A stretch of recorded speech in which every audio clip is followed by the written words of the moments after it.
Hello, I'm Mo Sugars, and welcome to part 2 of my Inktober series. Since it's the first day of October, that means all the art challenges are up and going, including Inktober.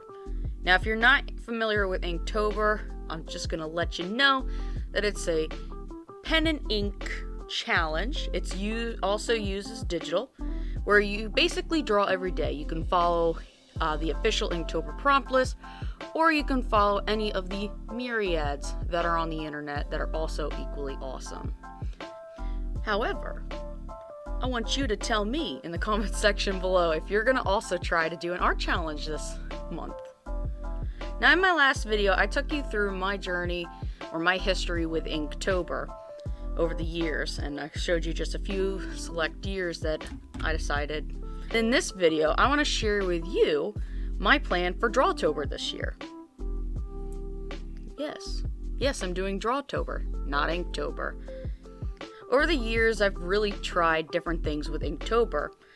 Seeing what others have created and how they inspired each other and supported each other was really actually quite impressive to me about the Inktober challenge.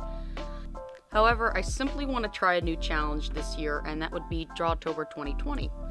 Now, Drawtober has been created by some fantastic, awesome, cool, and talented people. And it also, instead of doing every day, so 31 drawings a day, actually goes into 6 drawings for the entire month. Now, this year's prompts are Carvings, Wicked Apothecary, Midnight Feast, Folklores, Ancient Rituals, and Harvest Festival. I know it's also very Halloween, and that's one of the things I find appealing about it. But that kind of overarching, theme that they all share just created a really fun framework to really get those creative juices really flowing.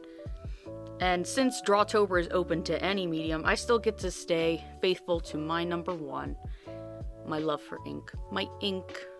But not only am I going to try India ink, I'm also going to go ahead and work with walnut ink. Now, I'll talk more about my materials and my tools in a little bit. Actually, you know what? Let me go ahead and talk about my tools and materials for Drawtober 2020. For my tools and materials this year for Drawtober, I've got them all laid out here. For starters, the paper I'll be using is a Strathmore mixed media. It's sturdy, it's beautiful, it's got a nice quality, holds ink very well, whether as drawn on or as painted on. And I also have enough of this to coat my house. So, no brainer, I wanted to use this beautiful paper. Of course, you gotta draw, so standard pencil.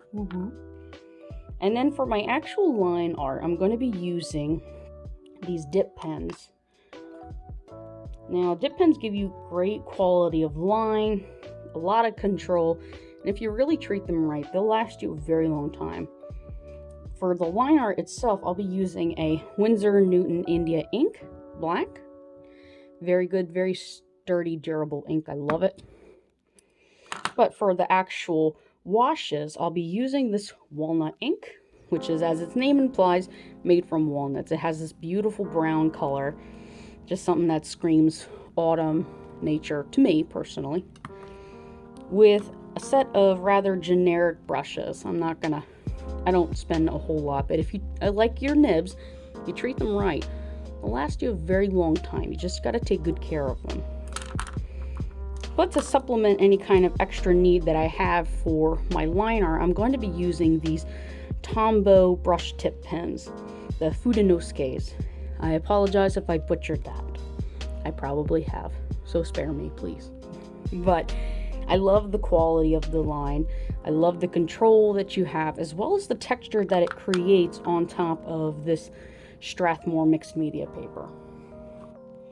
Then to boot, if I need to have a little extra sparkle here and there, I'm going to use a nice Jelly Roll white pen. Pretty good. Of course, your borders, got to protect them. Keep your materials nice and clean, and a nice surface. That way you don't get it on your beautiful table. Yeah.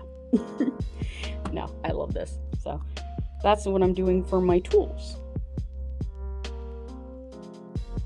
whenever I start any kind of project that's larger than, let's say, I don't know, a doodle, I try to do at least the most basic of thumbnail sketches. So let me go ahead and set this in here so you can have an idea. Thumbnails are great for banging out your ideas quickly.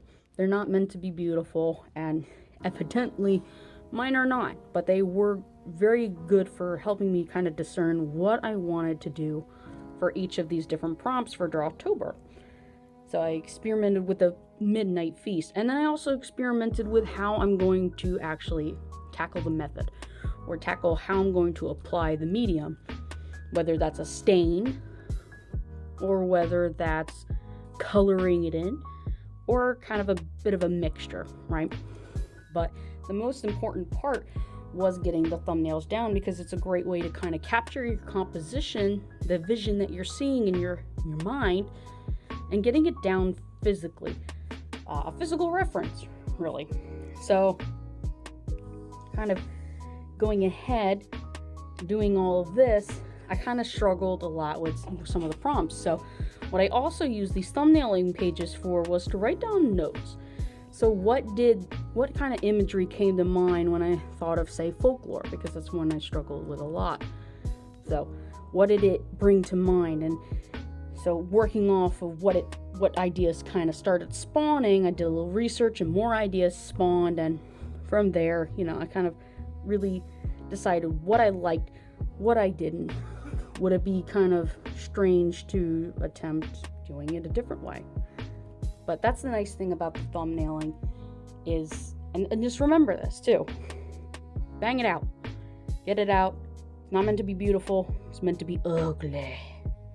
But in short, great quick way to get your ideas visualized. Now, as I've mentioned before, I'm not very good with perspective.